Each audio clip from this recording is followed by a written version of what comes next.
a Juan Carlos. Hola Juan Carlos, buenos días, ¿cómo estás? Un gran abrazo. Un gran abrazo, Mingo. Buenos días a ti y a todos tus escuchas.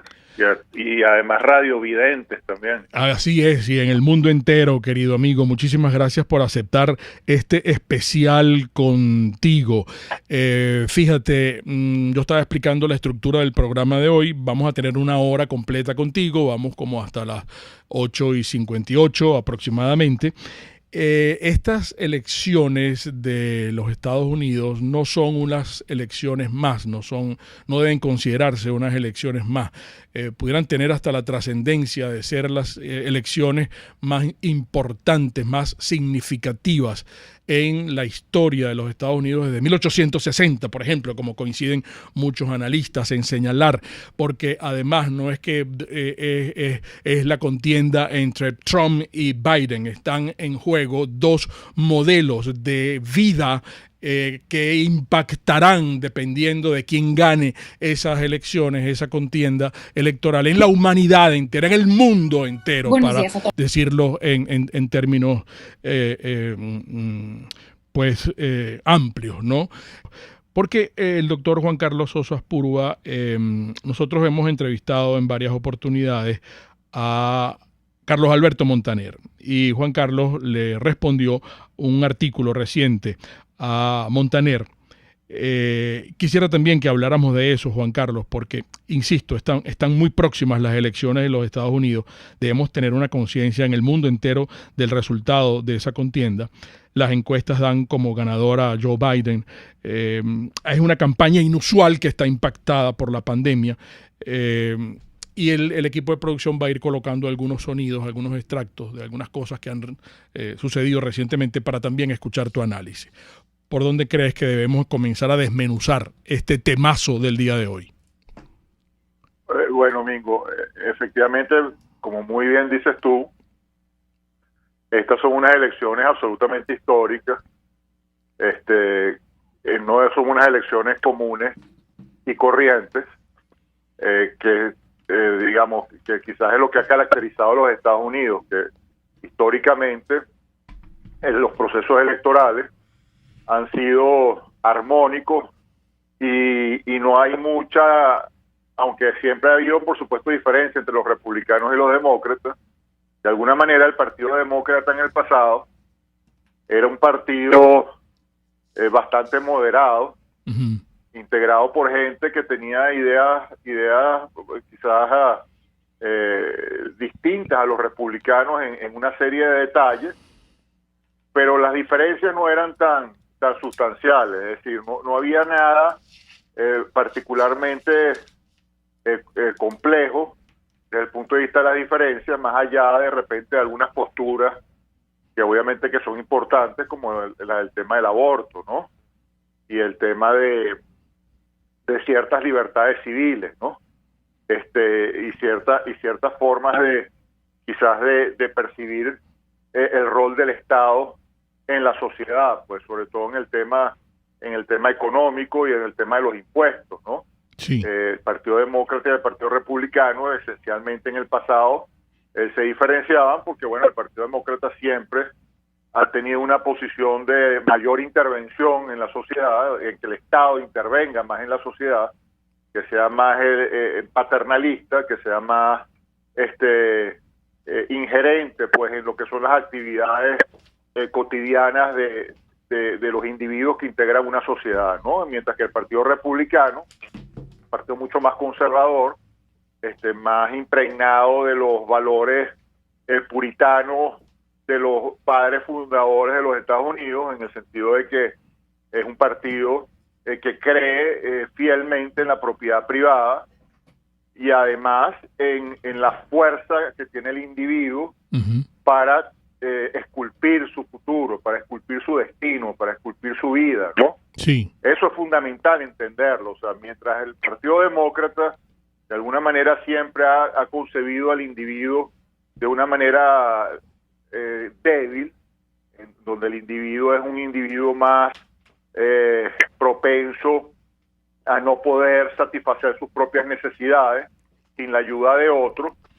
El Partido Republicano, desde el punto de vista de su filosofía, ha sido mucho más enfático en decir, tal como los padres fundadores lo concibieron, en decir que la sociedad está esencialmente movida por la familia, es decir, es la familia y no el Estado la gran responsable de la formación del individuo y la gran responsable de la conductora de la sociedad. Entonces, fíjense aquí la diferencia importantísima. Mientras el Partido Demócrata considera que debe ser el Estado el regulador y el rector de la sociedad, el Partido Republicano, abrazando los valores de los padres fundadores, considera que más bien es la familia la que tiene el principal rol de educación de los integrantes de la sociedad. La educación en los valores, en la educación en cuanto a la cultura, en la educación en cuanto al trabajo, ¿no? Ahora fíjate una cosa, te atajo ahí un momentico y disculpa que te interrumpa, has hecho una introducción maravillosa en separar y diferenciar sendos modelos, pues, ¿no? Sendos estilos. Yo te pregunto, ya que tú lo haces desde un punto de vista incluso histórico, porque ha sido así siempre, pero hoy en día esos modelos pueden convivir o está planteada una guerra en esas dos filosofías, en esos dos estilos de vida. Precisamente a eso iba, ¿no? Ok. Porque precisamente, aunque existían estas diferencias, los matices no eran tan pronunciados, y el Partido Demócrata siempre fue, en su forma de percibir las cosas, relativamente conservador. Es decir, aunque partía de la base que el Estado tenía un rol más importante que en el caso de los republicanos, no era una visión particularmente peligrosa. Es decir, no había peligro de pensar que los Estados Unidos iba a tornarse un país socialista, por ejemplo, claro, un país comunista. Claro.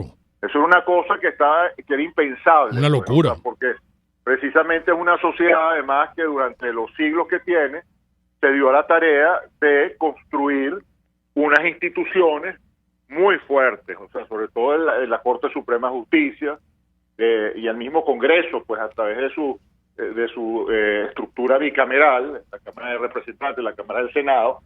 De alguna manera eso equilibraba un poco las fuerzas y mantenía una armonía en el funcionamiento de la sociedad. Ahora bien, lo que está pasando en estas elecciones es que el Partido Demócrata fue, se podría decir, secuestrado por el ala más radical de ese partido. Es un ala extremista que sí tiene una formación socialista, es decir, son literalmente socialistas, sí, en el clásico sentido de la palabra.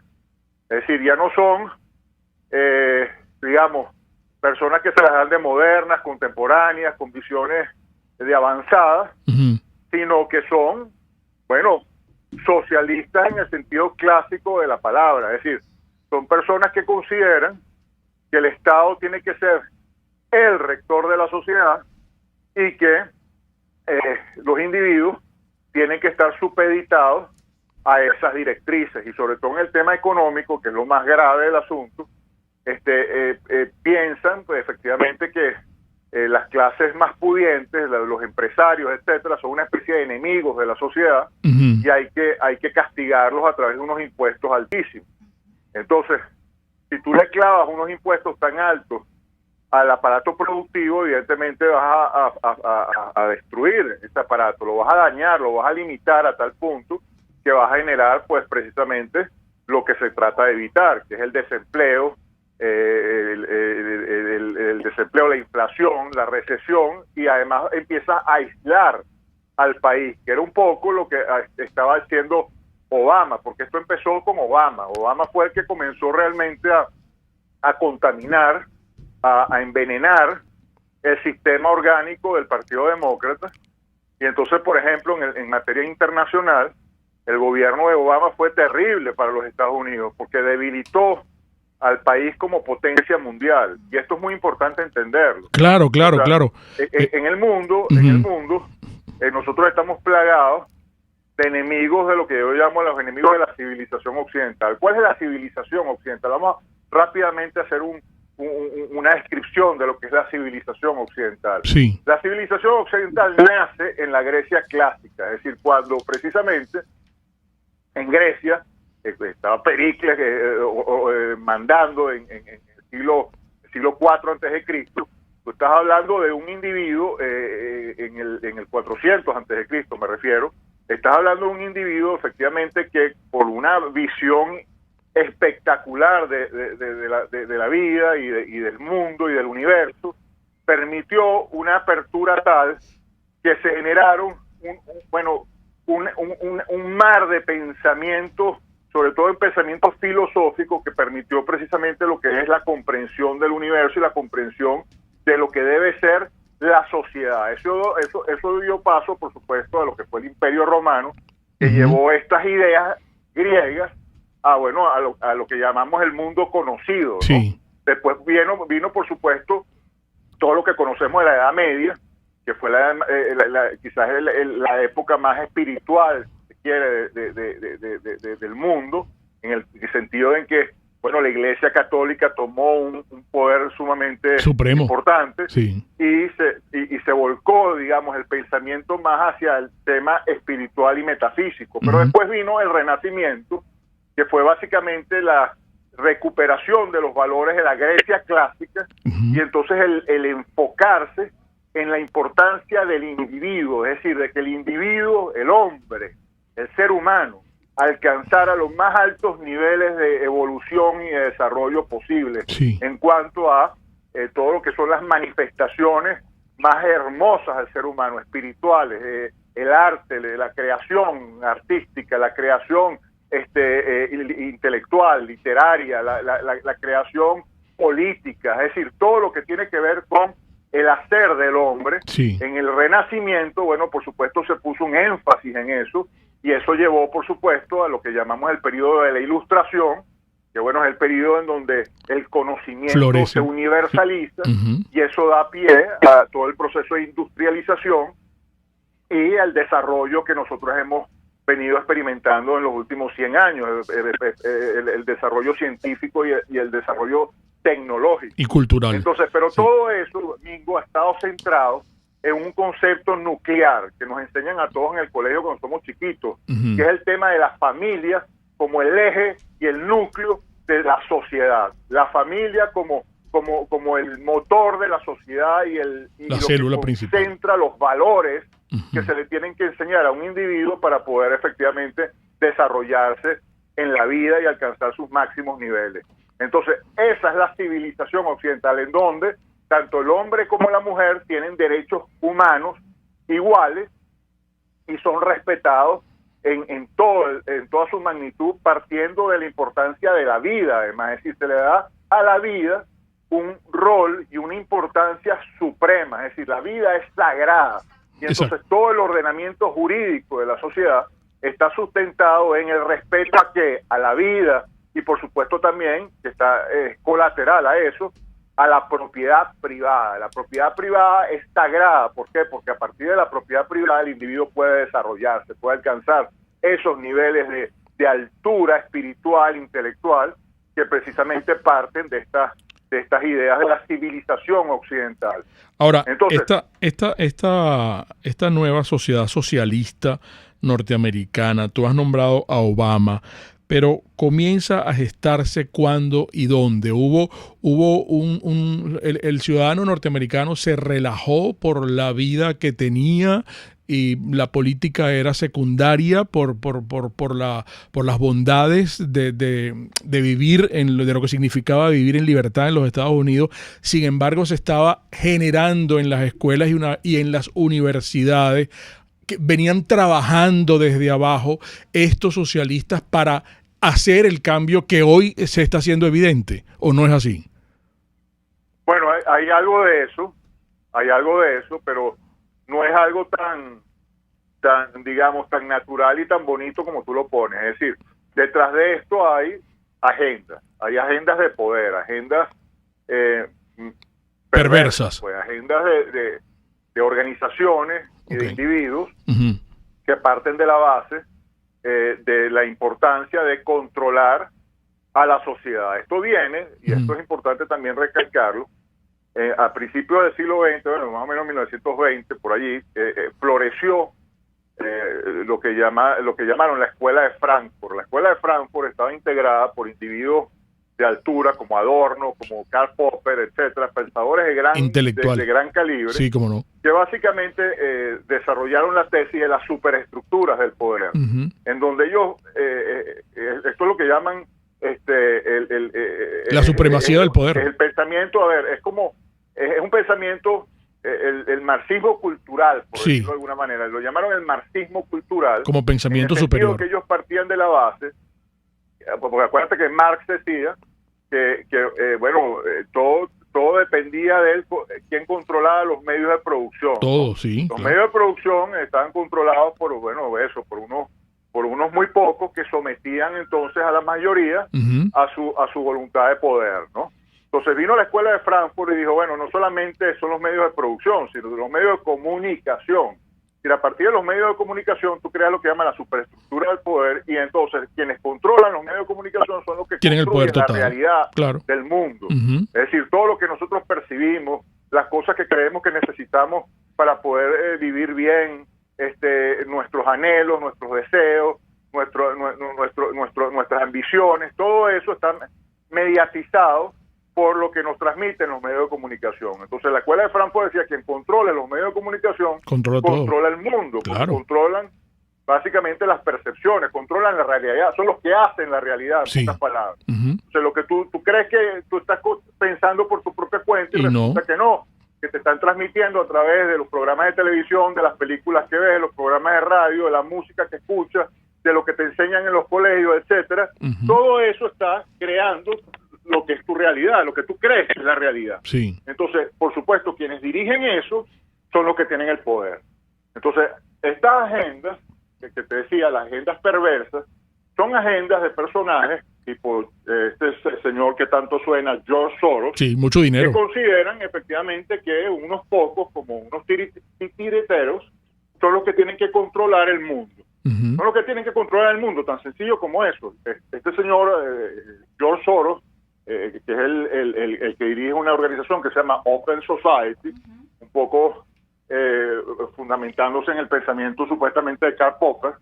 Este individuo piensa que el mundo tiene que ser un mundo de iguales en todos los sentidos, es decir, que no debe existir el Estado, una especie de utopía, pues, así como la que concibió Tomás Moro en su momento, es decir, una sociedad donde todos hablamos el mismo idioma, no hay fronteras, nos autorregulamos, no existe, digamos, diferencias en ningún tipo. Pocas palabras de comunismo. Pues. George Soros plantea el comunismo.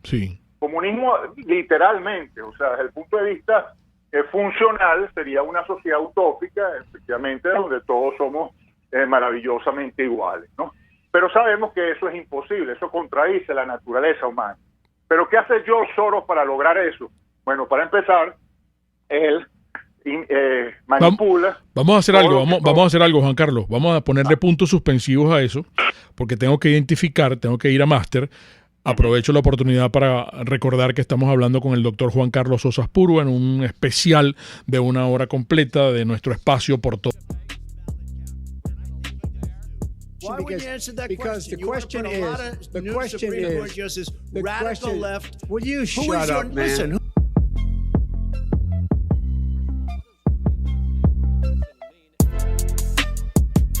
He knew all the way back in February how serious this crisis was. He knew it was a deadly disease. He said he didn't tell us or give people a warning of it because he didn't want to panic the American people. You don't panic. He panicked. We got the gowns, we got the masks, we made the ventilators. You wouldn't have made ventilators. And now we're weeks away from a vaccine. We're doing therapeutics already. Never have done the job that we did. You don't have it in your blood. You could have never done that job. A lot of people died.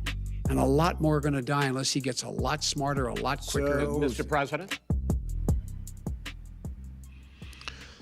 Amigos, ahí había parte del primer debate entre el señor Trump y el señor Biden.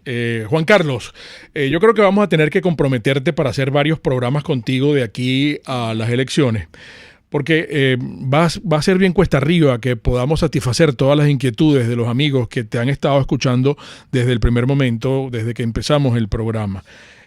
Quiero recordar a los que se puedan sumar al auditorio en estos momentos que es el doctor Juan Carlos Sosa Purua que nos acompaña, porque en un programa especial hoy estamos evaluando las elecciones y la gente nos ha recordado, no le has preguntado a Juan Carlos el título del programa, que qué va a pasar en Venezuela si gana o pierde Trump. Bueno, estamos evaluando las elecciones de los Estados Unidos. Juan Carlos hizo una muy acertada introducción, pero hay Erika me está diciendo que aquí están demócratas y republicanos en un toma y dame en los diferentes chats de las distintas plataformas, pero yo te interrumpí cuando estabas hablando del señor Soros y quiero que redondees la idea para luego ir también a ofrecerte las inquietudes de nuestros amigos y que las puedas ir respondiendo de manera de píldoras, pues, ¿no? Esencialmente lo que hace este señor básicamente es tratar de controlar al máximo las sociedades a partir del control de las acciones de las empresas más importantes que mueven en la sociedad, especialmente las empresas que son dueñas de los medios de comunicación. Y entonces lo que busca efectivamente es crear una sociedad de individuos dependientes, cada vez más débiles, que no puedan por sí mismos satisfacer sus necesidades. En pocas palabras, lo mismo que hizo Chávez en Venezuela, es decir, comenzar a penetrar hasta tal punto la célula de la sociedad que termina generando una especie de bomba nuclear que hace que estalle todo lo que antes, fortalecía a esa sociedad. En este caso, como decía antes, la familia. Los valores de la familia están aquí cuestionados en cuanto a los valores del matrimonio, los valores de la vida, los valores del trabajo. De la amistad. Todo lo que tiene que ver con lo que estábamos hablando antes, sí, que hizo grande la civilización occidental, ahorita están entredicho. Y como decía antes, la importancia de que Estados Unidos se mantenga como potencia es que existen muchas fuerzas, por ejemplo los fundamentalistas islámicos y también por supuesto los comunistas y los socialistas, hacen el contrapeso a lo que representa a los Estados Unidos. Entonces, si tú tienes un Estados Unidos débil, esas fuerzas se imponen. Y si esas fuerzas se imponen, todo lo que representó los Estados Unidos se va para el diablo y el mundo se empieza a parecer cada vez más a lo que nosotros estamos viendo en Venezuela. Entonces, lo que está en juego ahorita en las elecciones en los Estados Unidos es ni más ni menos eso, dos modelos completamente diferentes, filosóficos de lo que es el mundo, de lo que es la vida, de lo que es el ser humano. Entonces, Biden y Harris representan lo más parecido a lo que son los valores del socialismo, los valores de Chávez, mientras que Trump representa es precisamente el epítome, es la representación más fiel de lo que llaman el sueño americano, es decir, el individuo que a partir de su propia fuerza, de su propio intelecto, construye su destino, hace su destino. Entonces tú tienes la suerte en este momento histórico en donde el Partido Demócrata se ha transformado esencialmente en un partido comunista, o lo más parecido a un partido comunista. Tú tienes un individuo que llegó a la presidencia sin deberle nada a nadie, no es dependiente de los lobbies, no es dependiente de ninguna empresa en particular, solo responde a sí mismo.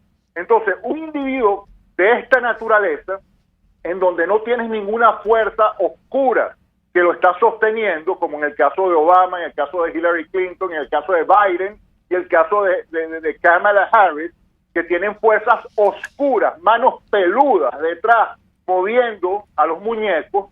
Tú tienes que Trump es el hombre por sí mismo y no depende de ninguno de estas manos oscuras, no depende de ninguna de estos intereses feos que están por detrás, tras bastidores, controlando el movimiento y controlando las acciones de estos políticos. Por ejemplo, lo que llaman el Big Pharma, todas estas empresas que controlan los laboratorios y las medicinas y el precio de las medicinas, etcétera. Son lobbies poderosísimos que históricamente han controlado a los candidatos presidenciales. Bueno, tú tienes un Donald Trump que no depende de nada de eso.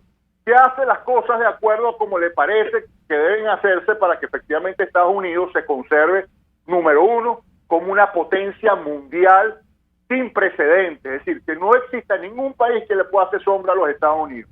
Entonces, en materia internacional, Trump ha hecho un trabajo genial. O sea, Trump ha logrado en el Medio Oriente lo que no había hecho ni siquiera Henry Kissinger, o sea, que es el hombre más brillante que ha pasado por el Departamento de Estado de los Estados Unidos. Ni siquiera Henry Kissinger se acerca a lo que ha hecho Donald Trump en el Medio Oriente. Todos esos demonios que había desatado Obama con su política blandengue y comunistoide y favorecedora de los grupos terroristas. Llegó Trump, acabó con ISIS, suprimió prácticamente a Hamas, hizo que todos los países del Medio Oriente se acercaran amistosamente para acercar ni más ni menos que la única potencia nuclear que está allí, que es Irán, ganándole el juego a Donald Trump. Pasó la embajada de Israel, de Estados Unidos en Israel, la pasó a Jerusalén, sí, ni más ni menos, sí, creando una alianza con Israel poderosísima. Entonces, el Medio Oriente por fin controlado, los grupos terroristas por fin cercados, todo eso gracias a la política de Donald Trump.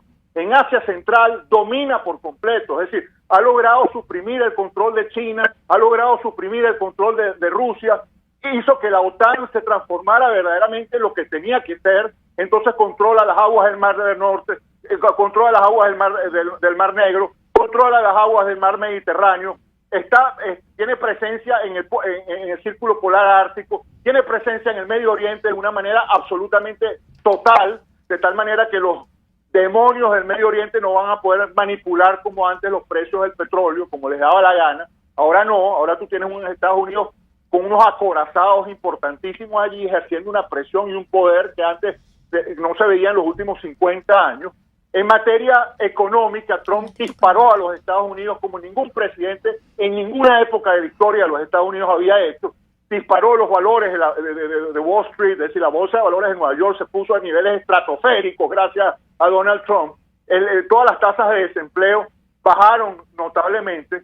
Nunca antes las comunidades negras habían tenido tanto empleo, nunca antes las comunidades hispanas habían tenido tanto empleo, dicho por los principales líderes de esas comunidades. Y eso que tú describes de la presencia de Trump en el mundo, para algunos también no pudiera ser un peligro cuando esgrimen las tesis de soberanía, de autodeterminación de los pueblos. Eso por una parte. Y por otra también quiero preguntarte, ¿cómo entender si Trump es un gran aliado, y lo ha demostrado, de Venezuela?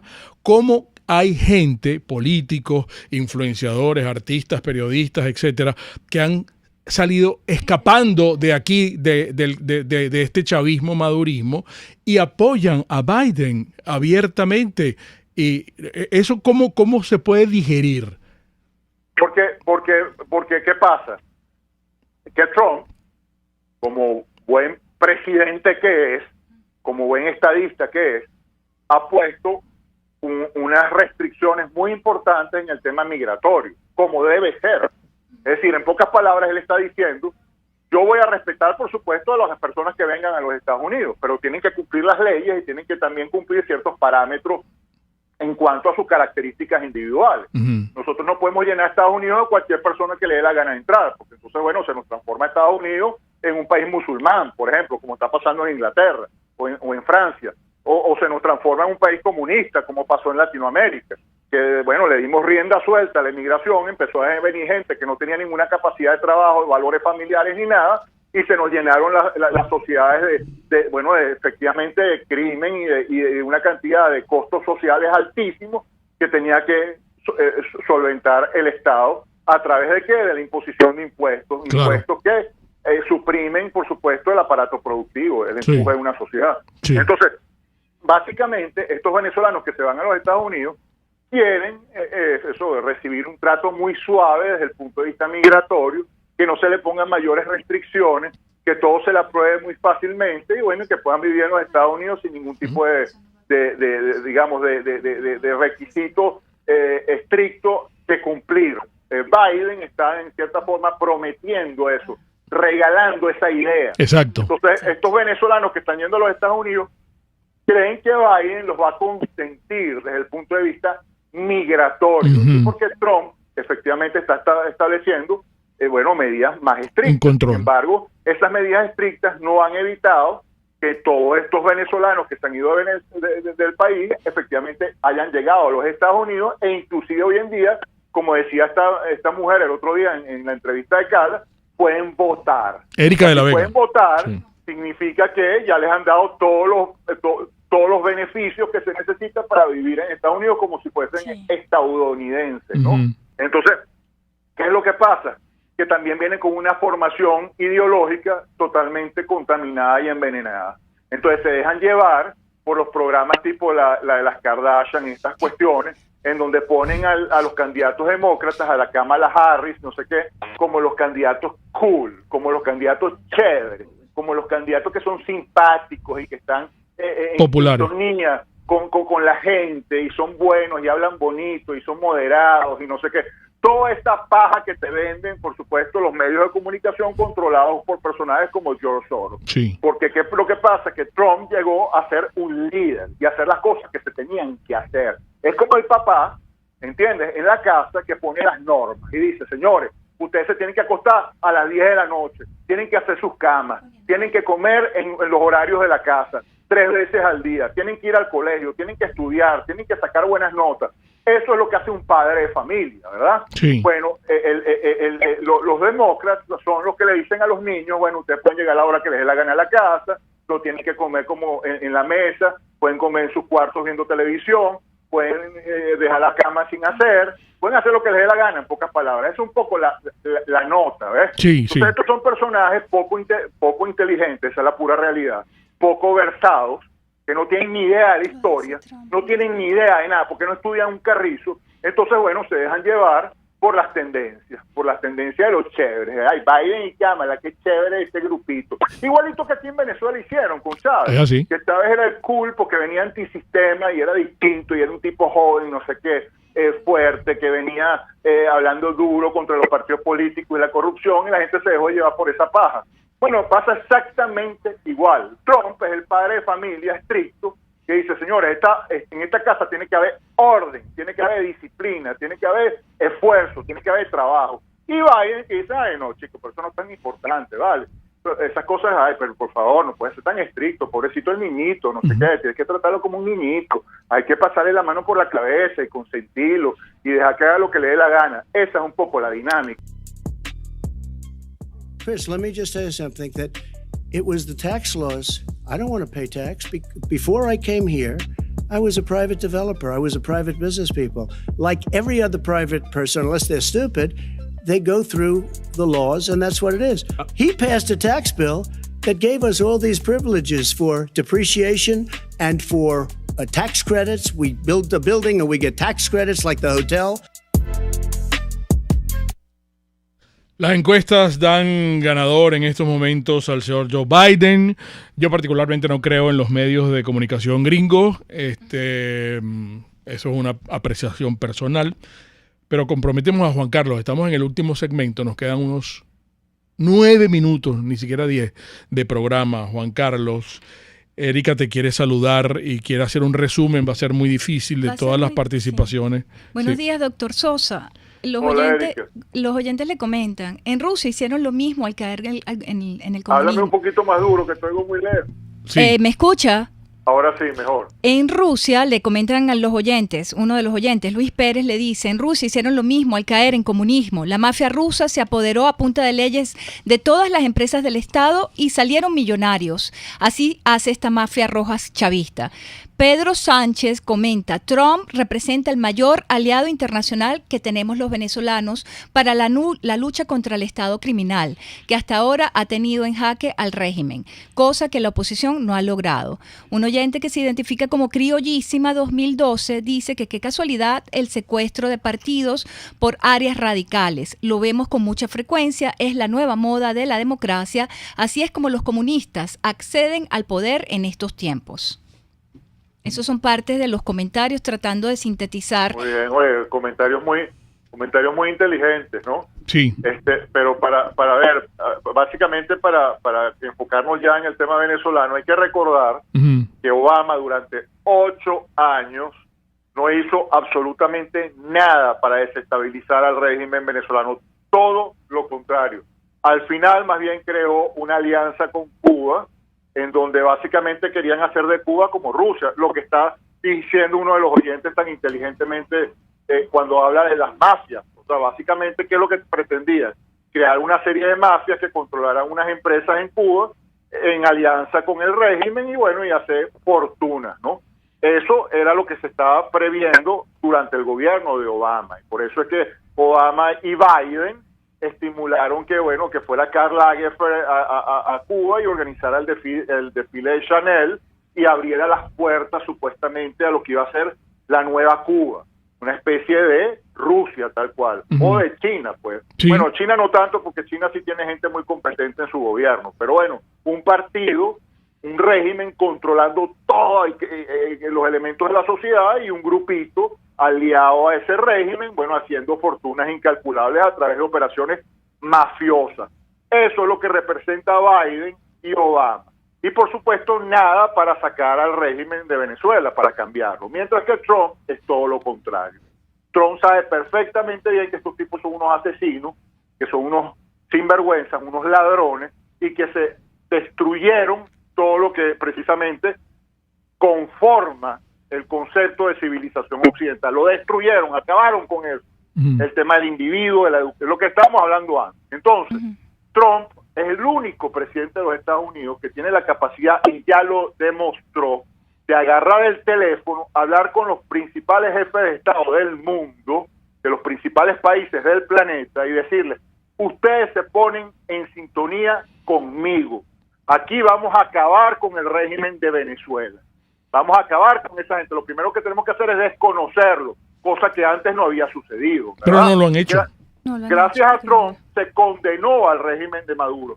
Gracias a Trump, el Departamento de Justicia, después de 20 años de investigación, por fin, qué casualidad, gracias a Trump, que agarró el teléfono y le dijo al Departamento de Justicia, ustedes tienen que tomar medidas definitivas. Y bueno, y salió el Departamento de Justicia y le puso precio, ni más ni menos, a las cabezas de Maduro, de Cabello y de todos estos capos que controlan el cartel de los soles, que es el principal cartel del narcotráfico del planeta entero hoy en día, porque controla las principales rutas del narcotráfico a nivel mundial. O sea, no es pequeña cosa lo que estamos hablando. Y Trump, a nivel personal, ya dijo que Nicolás Maduro era el principal narcotraficante de la región. Y otra cosa que dijo Donald Trump fue, yo, antes de que termine mi presidencia, voy a erradicar con el socialismo del continente americano. Sí. Eso va a empezar por cortarle la cabeza al régimen en Venezuela, en Cuba y en Nicaragua. Lo dijo clarito, sin ningún tipo de espacio para la duda. Entonces, señores, si tú tienes a un individuo como este, que no tiene que rendirle cuentas a ninguna mano peluda, a ningún interés tras bastidores, y tienes al otro Biden, que tiene demencia senil, se podría decir, que tiene a Kamala Harris, que es lo que representa el ala más radical del Partido Demócrata, lo más socialista, lo más comunista que puede tener el Partido Demócrata, esa es Kamala Harris. Claro. Entonces vamos a apoyar a esa gente. Entonces, a mí, el venezolano que viene a decirme ahorita que apoya a Biden, para mí es como si me estuviese diciendo que apoya a Nicolás Maduro y apoya a Chávez. Es exactamente lo mismo. Entonces, aquí lo que estamos hablando es no solamente los dos modelos que describíamos antes, civilización occidental versus barbarie, sino la posibilidad real, de verdad, acabar con el régimen en Venezuela y en Cuba y en Nicaragua, pero bueno, principalmente el nuestro, el venezolano, o mantener a Nicolás Maduro a cambio de que a lo mejor Biden va a flexibilizar la posibilidad de que nosotros nos quedemos en Estados Unidos tranquilazos. O sea, les importa un bledo Venezuela, hasta la pura verdad. Lo que, como decía el otro día el economista de la manera más insólita que yo he escuchado en mi vida, diciendo, bueno, pero dejen que los que se fueron a los Estados Unidos y al mundo manden sus remesas a Venezuela, para que los que están en Venezuela puedan vivir esas migajas, en pocas palabras. Entonces vamos a favorecer a Biden, que nos va a fortalecer a nosotros nuestra presencia aquí, y así vamos a poder mandar mejor nuestras remesas a Venezuela. Eso fue lo que dijo. Sí. Eso fue lo que dijo. Entonces vamos a mantener a Venezuela esclavizada, pero bueno, gracias a Biden vamos a vivir mejor en Estados Unidos para poder mandarle las remesas a los esclavos que se quedaron en Venezuela. Esa es básicamente la tesis de este economista. Entonces, señores, a mí me parece, y estoy subiendo el tono porque me escandaliza la situación. Es una cosa que escandaliza. O sea, no tiene ni pies ni cabeza y no tiene justificación alguna. Entonces, todos esos venezolanos para mí son unos sinvergüenzas y que les importa un carrizo realmente el destino de Venezuela. Porque si verdaderamente les interesara el destino de Venezuela, estarían alineadísimos con Donald Trump, haciendo que es el único que ha demostrado con hechos que no se pueden discutir bajo ningún respecto, que efectivamente está dándole durísimo al régimen por donde hay que darle. Durísimo. Para empezar, lo del tema de ponerle cabezas a estos señores, ya ponerlos como delincuentes a nivel internacional, como unos capos que no llevan a cabo un gobierno, sino que tienen una mafia que secuestró al país, eso ya de por sí, es para ponerle una estatua a Donald Trump en la plaza central de Venezuela. Esa es la pura verdad. Entonces, a mí que no me vengan con ridiculeces, háblame que si, ay, qué chévere, mira Kamala Harris, qué simpática es. No sean balurdos, de verdad. Basta ver nada más el maravilloso debate que vimos el otro día en el sentido de Mike Pence, lo que demuestra Mike Pence, la nobleza, la inteligencia, la ecuanimidad, la claridad de objetivos, como papa hecho tras hecho, uno tras otro, mientras que la otra necia con esa sonrisita ridícula que provocaba ahorcarla, hablando puras estupideces, y con esa actitud de falta de respeto y de soberbia que se la sabe todas, ¿no? Entonces, señores, yo de verdad no entiendo cómo nadie en Venezuela puede estar en este momento siquiera planteándose la posibilidad de que sea Biden el presidente de los Estados Unidos. Nosotros tenemos que enfocar todo nuestro esfuerzo para que Donald Trump sea electo. A mí la esperanza que me da es que Donald Trump siempre tiene un as bajo la manga. Siempre tiene un as bajo la manga. Y el partido, el juego no se acaba hasta que se acaba. En los últimos 3 días se puede cambiar por completo el panorama. Sí. Ahorita, si es verdad, por lo del COVID y porque efectivamente todos los medios de comunicación son socialistas y son controlados por estas manos peludas. Es así. Bueno, toda la percepción es que efectivamente Trump va a perder las elecciones. Sí. Pero muy probablemente este hombre tiene una carta debajo de la manga y se va a mover y en los swing states, esos 8 estados que definen todo, porque Estados Unidos son 50 estados, de los cuales 38 ya se saben claramente quiénes son los que por quienes votan, republicanos o demócratas. Realmente hay eso entre 12 y 8 estados que son claves para ganar los colegios electorales. Exacto. Los votos los 270 votos que se necesitan para ser electo presidente de los Estados Unidos. Bueno, Trump es un maestro del ajedrez. Lo demostró en el Medio Oriente, lo demostró en Asia Central, lo demostró en las elecciones de 2016, que es un maestro del ajedrez. Yo en mi vida he visto un político, en mi vida, lo que he estudiado de política, nunca he visto un hombre más hábil, más estratega, más inteligente en una movida ajedrecista, por decirlo así, que Donald Trump. Se la sabe toda, y por eso que puso al Medio Oriente alineado con los Estados Unidos, y por eso que puso Asia Central alineada con los Estados Unidos, y por eso que puso la economía de Estados Unidos como la puso antes de que viniera la pandemia. Se nos ha agotado el tiempo, Juan Carlos. Lamentable. Pero para concluir, excelente. Yo sí tengo todavía mucha esperanza que Trump pueda ganar las elecciones. Ok. Gracias, Juan Carlos Sosa. Y bueno, te comprometemos, haremos varios programas de cara al tiempo que falta al 3 de noviembre. Gracias de verdad, Juan Carlos Sosa Aspurua.